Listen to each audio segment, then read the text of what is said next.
Il existe une chose que beaucoup de personnes découvrent trop tard dans leur vie relationnelle et émotionnelle, c'est que tout dire n'est pas une preuve de sincérité et encore moins une preuve de maturité. Pendant longtemps, on nous a fait croire que parler de tout, se livrer sans filtre, exposer chaque pensée et chaque émotion était une forme de courage. En réalité, cette exposition permanente cache souvent autre chose. Elle révèle une difficulté à poser des limites, une peur du silence, parfois même une recherche inconsciente de validation. Quand tu racontes tout ce qui se passe dans ta vie, tu ne partages pas seulement des faits, tu livres aussi ton espace intérieur, et cet espace mérite d'être protégé. Dans les échanges humains, le silence n'est pas un vide, c'est un choix. Ne pas tout dire, ce n'est pas mentir, c'est sélectionner. C'est comprendre que certaines expériences ont besoin de temps pour être digérées avant d'être racontées et que d'autres n'ont même pas besoin d'être racontées du tout. Beaucoup de souffrances naissent du fait de parler trop tôt, trop vite à des personnes qui n'ont ni la capacité ni l'intention d'accueillir ce que tu confies. À ce moment-là, la parole ne libère pas, elle fragilise. On observe souvent que plus une personne traverse une période de confusion, plus elle ressent le besoin de se raconter, comme si mettre des mots partout permettait de combler un manque intérieur. Pourtant, ce qui apaise réellement, ce n'est pas l'accumulation de confidences, mais la clarté intérieure. Savoir ce qui mérite d'être partagé et ce qui doit rester à l'abri est une forme d'intelligence émotionnelle. Raconter moins, c'est pas se fermer, c'est se respecter. Il faut aussi comprendre que tout le monde n'écoute pas pour comprendre. Certains écoutent pour comparer, pour juger, pour se rassurer eux-mêmes ou parfois pour utiliser ce que tu dis plus tard. Chaque information personnelle devient alors une exposition inutile. À force de raconter ta vie, tu offres des fragments de toi à des regards qui ne sont pas toujours bienveillants. C'est pas de la méfiance excessive, c'est de la lucidité relationnelle. Apprendre à se taire sur certains aspects de sa vie, c'est reprendre du pouvoir. C'est décider que ta paix intérieure n'est pas négociable. Quand tu réduis le besoin d'expliquer ce que tu fais, ce que tu ressens ou où tu en es, tu te reconnectes à quelque chose de plus stable. Tu n'agis plus pour être compris, tu agis parce que c'est juste pour toi.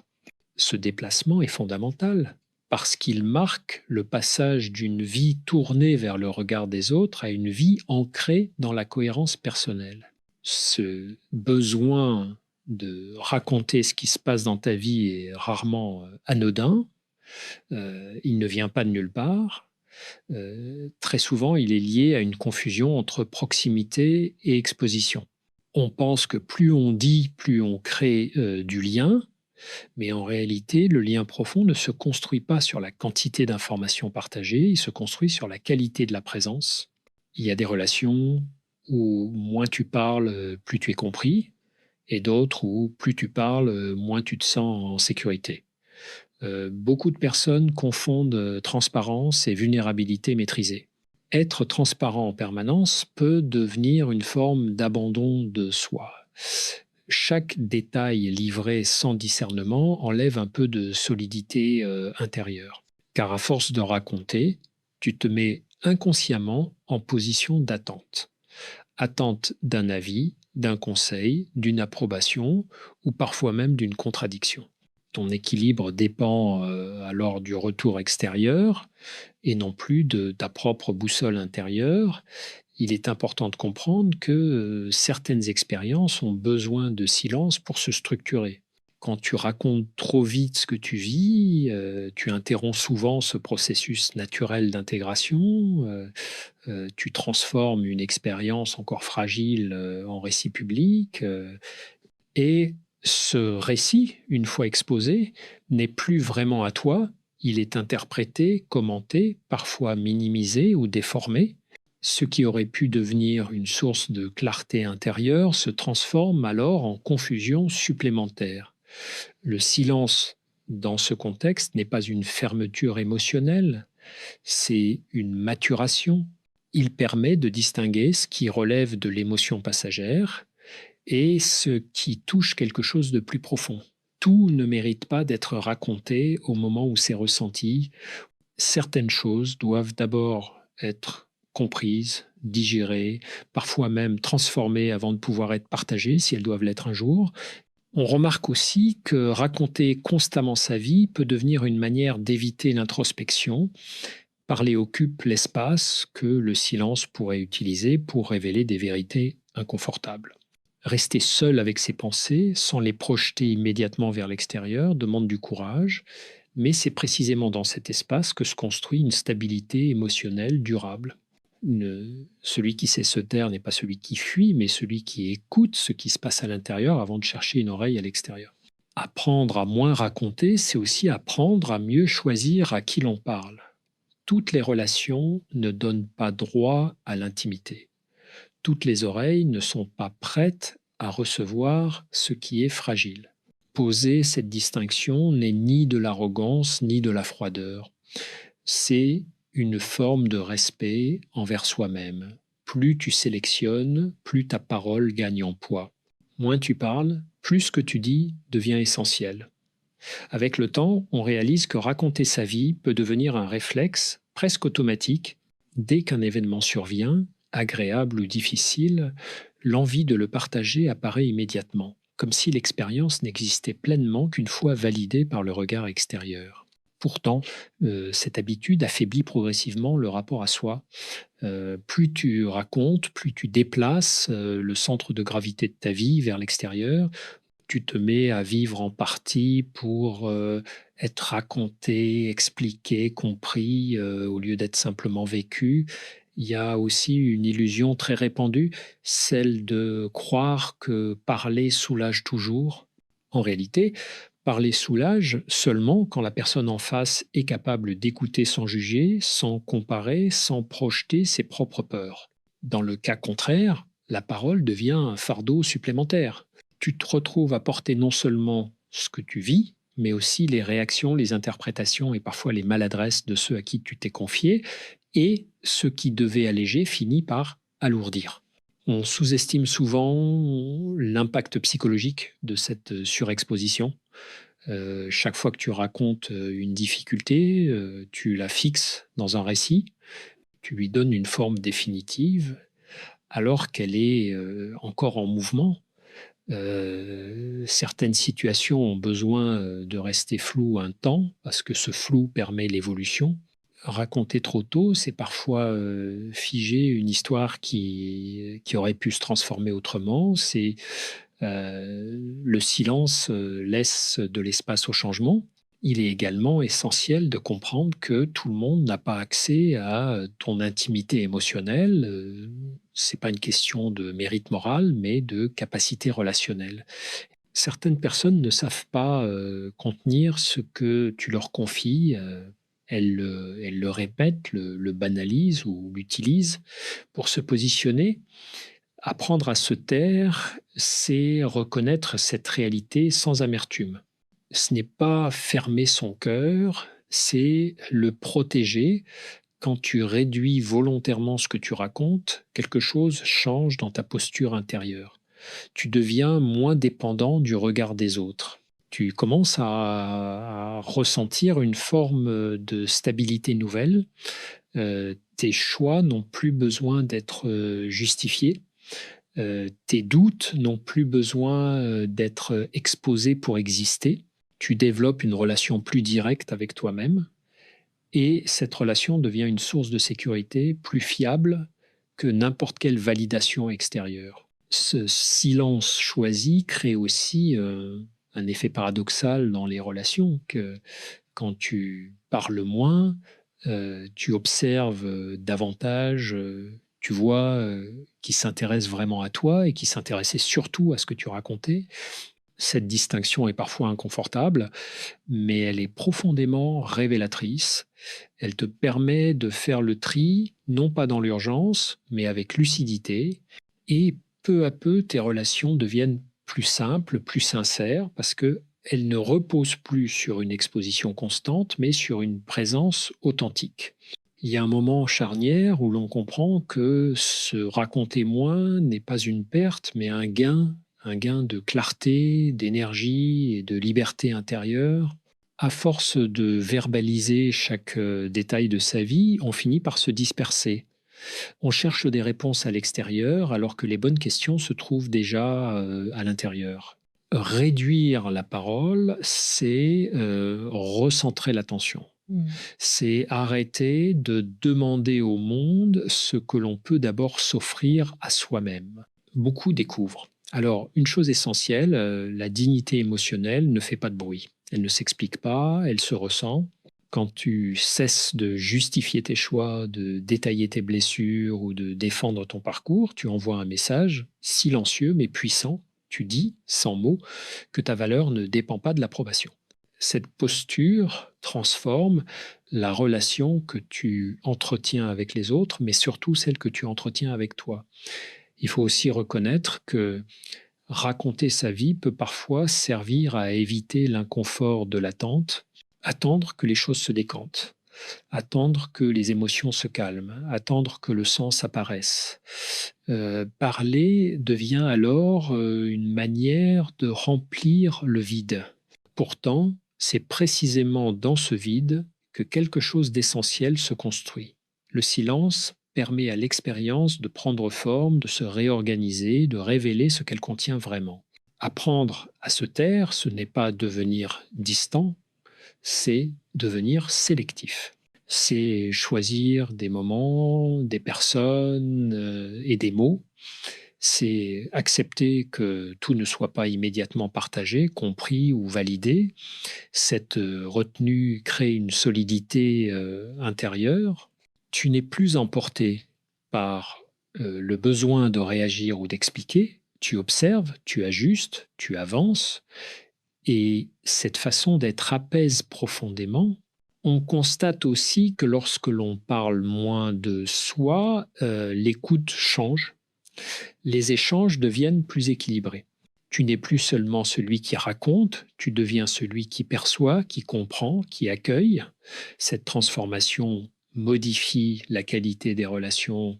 Elle cesse d'être des espaces de déversement émotionnel pour devenir des espaces de rencontre réelles. Moins de bruit, plus de profondeur. Finalement, se taire sur certains aspects de sa vie revient à reconnaître que tout ne doit pas être transformé en récit. Certaines choses gagnent à rester simples, vécues pour elles-mêmes. Cette sobriété relationnelle allège l'esprit. Elle permet de se sentir plus ancré, plus cohérent. Et à mesure que cette cohérence s'installe, le besoin de raconter disparaît naturellement, remplacé par une présence plus calme et plus sûre. Avec cette retenue nouvelle, une transformation plus profonde s'opère souvent sans que l'on s'en rende compte immédiatement. Le regard que tu portes sur ta propre vie change. Ce que tu vivais auparavant comme quelque chose à expliquer devient quelque chose à habiter. Tu n'es plus pressé de mettre des mots sur chaque expérience parce que tu comprends que certaines vérités se révèlent dans la durée, pas dans l'instant. Cette patience intérieure est un signe de maturité émotionnelle. Beaucoup de personnes découvrent alors qu'en racontant moins, elles ressentent davantage. Le silence rend plus sensible. Il permet de capter des nuances qui échappent quand tout est verbalisé. Tu deviens plus attentif à tes réactions, à tes élans, à tes résistances. Et au lieu de chercher à être compris, tu cherches à te comprendre. Et ce déplacement change radicalement la relation à soi. Tu n'es plus en représentation permanente, tu es en présence. Il apparaît aussi que le besoin de raconter diminue lorsque l'estime de soi se stabilise. Plus tu te fais confiance, moins tu ressens le besoin de te justifier. Expliquer sa vie est souvent une tentative inconsciente de se rassurer soi-même à travers les autres. Quand cette sécurité intérieure s'installe, la parole devient plus rare, mais aussi plus juste. Tu ne parles plus pour remplir un manque, tu parles quand cela a du sens. Ce silence choisi agit également comme un filtre naturel. Certaines personnes s'éloignent, d'autres se rapprochent. Celles qui avaient besoin de ton exposition pour exister dans la relation perdent de l'intérêt. Celles qui apprécient ta présence pour ce qu'elle est restent. Ce tri ne demande aucun effort volontaire. Il se fait de lui-même simplement parce que tu ne nourris plus les dynamiques superficielles. Tu laisses émerger ce qui est aligné. On réalise alors que se raconter moins permet de récupérer une énergie considérable. L'énergie qui était utilisée à expliquer, à justifier, à répéter est désormais disponible pour vivre, créer, ressentir. Cette économie intérieure apporte une sensation de légèreté. Tu n'as plus l'impression d'être constamment observé ou évalué. Tu avances à ton rythme sans avoir à rendre de compte sur chaque étape. Finalement, cette posture installe une paix discrète mais solide. Tu sais ce que tu vis et cela suffit. Tu n'as plus besoin de transformer chaque moment en histoire partageable. Ta vie retrouve une forme de simplicité. Et dans cette simplicité, tu découvres une liberté nouvelle, celle d'exister pleinement sans être constamment en train de te raconter. À mesure que cette façon d'être s'installe, une autre compréhension apparaît, plus subtile mais essentielle. Ne pas tout raconter, c'est pas seulement une question de protection, c'est aussi une question de timing. Certaines choses doivent être vécues entièrement avant d'être partagées. Quand tu parles trop tôt, tu cherches parfois à donner un sens à ce qui n'est pas encore clair. Accepter de ne pas savoir immédiatement, accepter de laisser mûrir, c'est une forme de sagesse. On remarque aussi que beaucoup de conflits intérieurs viennent du fait d'avoir trop parlé au mauvais moment. Une parole donnée sous l'émotion crée souvent des attentes, des malentendus ou des interprétations inutiles. Ensuite, il faut expliquer, rectifier, justifier. Le silence, lui, évite ces détours. Il laisse les situations évoluer sans les enfermer dans des récits figés. Ce qui devait se résoudre naturellement ne se complique pas. Dans les relations proches, cette retenue change profondément la dynamique. Quand tu racontes moins, tu observes mieux, tu vois si l'autre est réellement présent ou simplement curieux, tu perçois si l'écoute est authentique ou superficielle. Cette lucidité protège de nombreuses déceptions. Elle évite de confondre intérêt passager et véritable engagement relationnel. Le silence devient alors un outil d'observation, pas une fuite. Il y a également un effet intérieur très fort. En parlant moins de toi, tu renforces ton autonomie émotionnelle. Tu n'as plus besoin de t'appuyer constamment sur l'extérieur pour réguler ce que tu ressens. Tu développes une capacité à traverser les émotions sans les disperser. Cette compétence est précieuse car elle te rend moins dépendant des réactions des autres et plus stable face aux aléas de la vie. Beaucoup de personnes découvrent à ce stade que le silence n'est pas vide, mais plein, plein de présence, plein de discernement, plein de cohérence. Il crée une distance saine entre toi et le bruit du monde. Tu n'es plus obligé de réagir à tout, ni de commenter chaque événement. Tu choisis ce qui mérite ton énergie.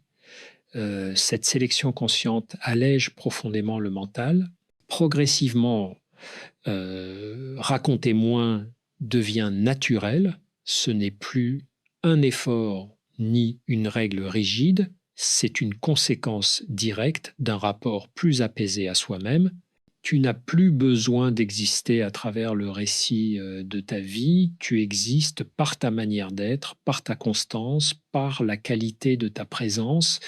Et cela, sans bruit, se ressent beaucoup plus que n'importe quelle explication. À ce stade, une évidence s'impose avec calme. Quand tu n'éprouves plus le besoin de raconter ta vie, tu cesses aussi de chercher à la défendre. Tu n'es plus en lutte permanente pour expliquer tes choix, justifier tes silences ou légitimer ton rythme. Cette posture apaise profondément car elle te libère d'un poids invisible mais constant, celui de vouloir être compris à tout prix. Tu comprends alors que la compréhension véritable ne se réclame pas, elle se manifeste naturellement quand elle est possible. On observe aussi que cette retenue crée une forme de respect implicite autour de toi. Les autres perçoivent que ton espace intérieur est précieux, non pas parce que tu l'imposes, mais parce que tu le préserves. Et ce respect ne vient pas de la distance, mais de la cohérence. Tu dis moins, mais ce que tu fais est aligné. Et cette cohérence inspire davantage que n'importe quel récit détaillé. Il devient alors clair que raconter moins n'appauvrit pas les relations authentiques. Au contraire, cela les épure, les échanges gagnent en qualité. Ils ne sont plus saturés de détails inutiles ou de justifications constantes. Ils reposent sur l'essentiel, sur la présence, sur l'écoute, sur la réciprocité.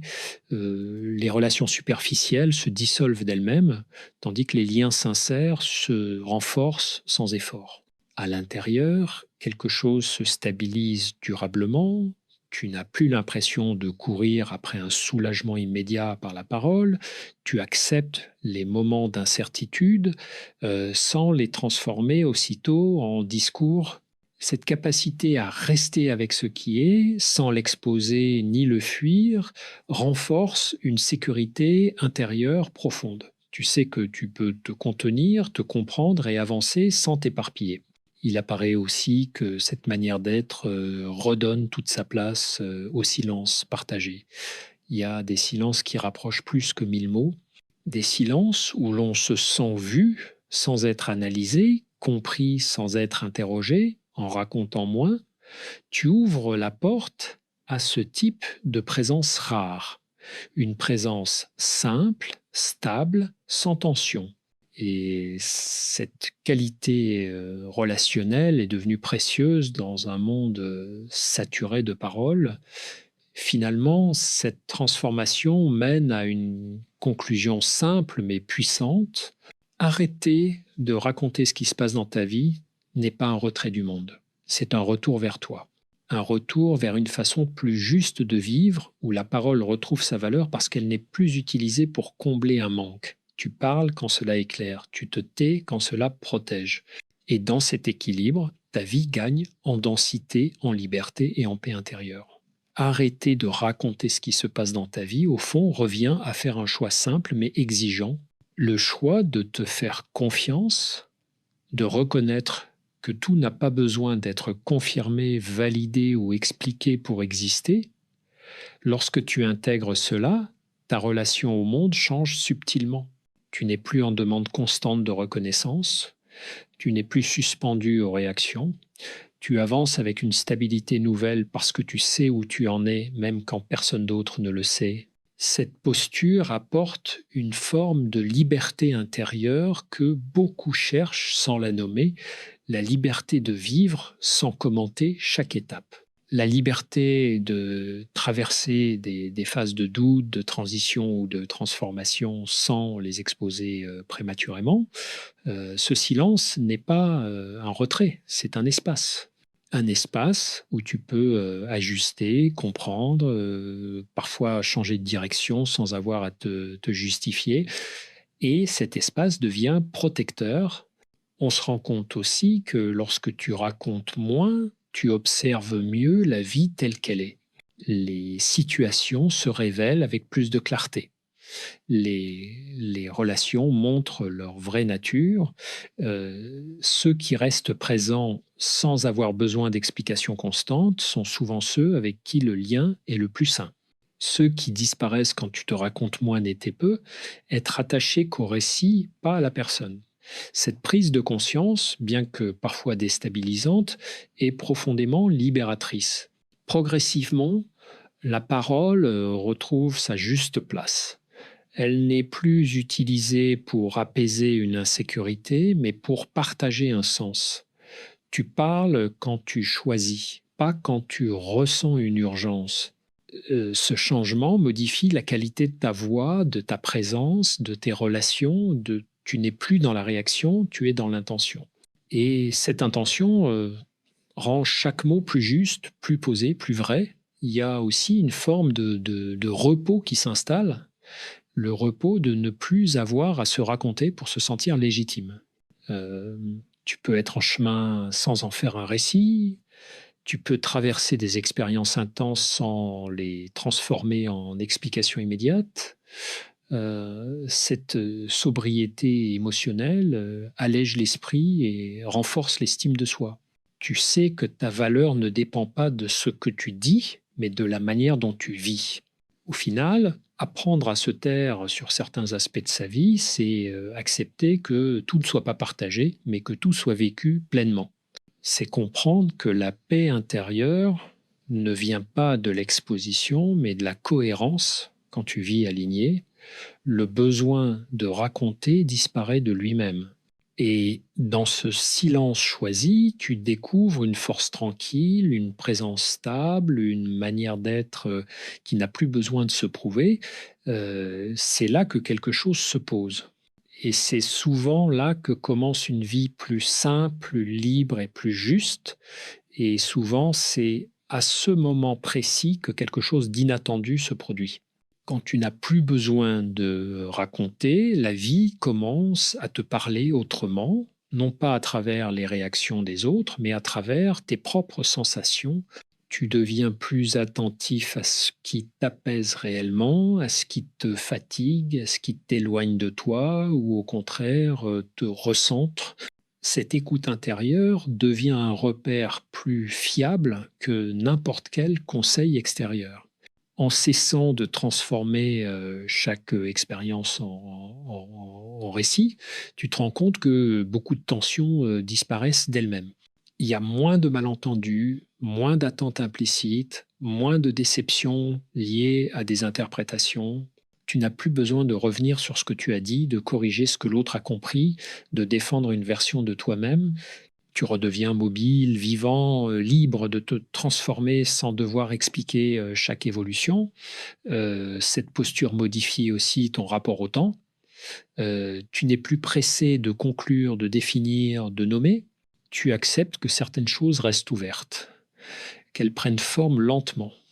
Cette lenteur volontaire apaise profondément car elle rompt avec l'urgence émotionnelle. Tu n'es plus obligé de comprendre tout de suite ce que tu vis pour avancer.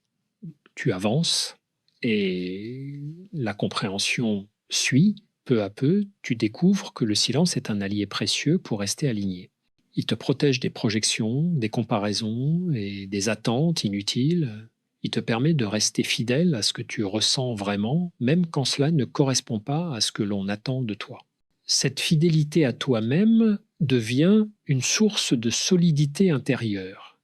Tu n'as plus besoin d'être approuvé pour te sentir légitime. Il y a alors une forme de confiance qui s'installe, une confiance tranquille. Tu sais que ce qui doit être partagé le sera au bon moment, avec les bonnes personnes, et que ce qui doit rester en toi, il restera sans te peser. Cette confiance transforme la parole en un acte conscient et non en un réflexe. Tu parles quand cela relie, tu te tais quand cela protège. Finalement, cette continuité entre le silence et la parole redonne du sens à la manière dont tu te relis au monde. Tu n'es plus dans l'exposition, tu es dans la présence. Tu n'es plus dans la justification, tu es dans la cohérence. Et cette cohérence, même sans mots, se ressent. Elle attire des relations plus justes, des échanges plus simples, une vie moins bruyante mais plus vraie. Et dans cet espace-là, tu n'as plus rien à prouver, seulement à vivre. Et c'est précisément dans cette manière plus sobre de vivre que beaucoup découvrent une forme de maturité qu'ils n'avaient jamais vraiment connue. Une maturité qui ne cherche pas à impressionner, ni à convaincre, ni à séduire par le récit, elle se manifeste autrement, dans la constance, dans la simplicité, dans la capacité à rester stable même quand l'extérieur devient instable, quand tu n'as plus besoin de raconter, tu n'as plus besoin de prouver. Et cette absence de démonstration devient paradoxalement très puissante. Tu remarques, alors que certaines inquiétudes disparaissent, l'angoisse d'être mal compris s'atténue, La peur d'être oublié, perdre son emprise, tu comprends que ta valeur ne dépend pas de ta visibilité émotionnelle, elle dépend de la façon dont tu te respectes quand personne ne regarde. Cette compréhension change profondément la relation que tu entretiens avec toi-même. Tu te traites avec plus de douceur, mais aussi avec plus de fermeté. Il y a aussi une forme de responsabilité personnelle qui s'installe. En parlant moins, tu reprends la responsabilité de ce que tu ressens et tu ne cherches plus à déléguer ton apaisement aux autres. Tu acceptes que certaines émotions doivent être traversées, non commentées, que certains choix doivent être assumés, non expliqués. Cette autonomie émotionnelle est exigeante, mais elle rend libre. Elle te sort de la dépendance affective au regard extérieur. Progressivement, tu fais l'expérience d'un calme plus profond, pas un calme euphorique, mais un calme stable, celui qui vient quand tu sais que tu peux compter sur toi, quand tu sais que même dans le doute, tu ne t'abandonnes pas. Ce calme change ta manière de parler quand tu choisis de parler. Tes mots deviennent plus posés et plus rares, mais aussi plus justes. Ils ne cherchent plus à convaincre, ils expriment. Et c'est souvent à ce moment-là que les relations se transforment encore. Certaines deviennent plus vraies, plus simples, plus respectueuses. D'autres s'éloignent définitivement, non pas par conflit, mais par manque de résonance. Tu comprends alors que ce n'est pas une perte, mais un ajustement naturel. Ta vie relationnelle s'aligne progressivement avec ta manière d'être intérieure. Au fond, arrêter de raconter ce qui se passe dans ta vie, c'est accepter que ta vie n'est pas un discours, c'est une expérience et elle se vit avant de se dire, et parfois, elle n'a même pas besoin d'être dite pour avoir de la valeur. Quand tu intègres cela, tu avances plus léger. Tu n'attends plus que l'extérieur te confirme ce que tu sais déjà au fond. Tu vis simplement. Et cette simplicité devient une force silencieuse qui te porte sans bruit, mais durablement au terme de ce chemin, quelque chose s'éclaire avec évidence. Ta vie n'a jamais eu besoin d'être racontée pour être valable. Elle a seulement besoin d'être vécue avec justesse. Lorsque tu arrêtes de tout dire, tu cesses aussi de te disperser. Tu récupères ton centre. Tu comprends que la parole est un outil, pas une obligation, qu'elle sert à relier quand elle est choisie et qu'elle peut blesser quand elle est utilisée pour combler un vide intérieur. Ce que beaucoup appellent distance devient alors discernement. Tu ne te retires pas des autres, tu te rapproches de toi, tu n'éteins pas le lien, tu le rends plus vrai. En parlant moins, tu écoutes mieux. En expliquant moins, tu ressens davantage. Cette présence plus dense transforme ton rapport au monde. Tu n'es plus happé par le besoin d'être vu, reconnu ou compris à chaque instant. Tu sais que ton existence ne dépend pas de l'écho qu'elle produit. Il y a une grande paix à accepter que certaines choses restent silencieuses, non par peur, mais par respect. Respect pour ton rythme, pour tes processus intérieurs, pour ce qui est encore en devenir. Tout n'a pas besoin d'être partagé pour être réel. Certaines transformations se font dans l'ombre et c'est précisément ce qui les rend solides. Ce qui grandit sans bruit résiste mieux au temps. À partir de là, ta parole change naturellement. Elle devient plus incarnée, plus alignée. Tu ne parles plus pour te rassurer, ni pour être validé. Tu parles quand cela a du sens, quand cela est clair, quand cela relie vraiment. Et quand tu te tais, c'est plus un manque, c'est une présence pleine, une présence qui n'a plus besoin de se défendre. Finalement, arrêter de raconter ce qui se passe dans ta vie, c'est choisir une forme de fidélité à toi-même.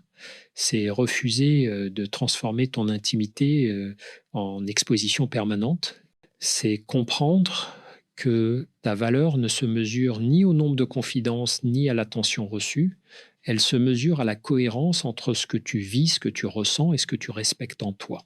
Et dans cet espace silencieux mais vivant, quelque chose se stabilise. Tu avances sans te justifier, tu choisis sans te défendre, tu existes sans te raconter. Et cette manière d'être calme et ancrée devient le socle d'une vie plus libre, plus digne et profondément plus paisible.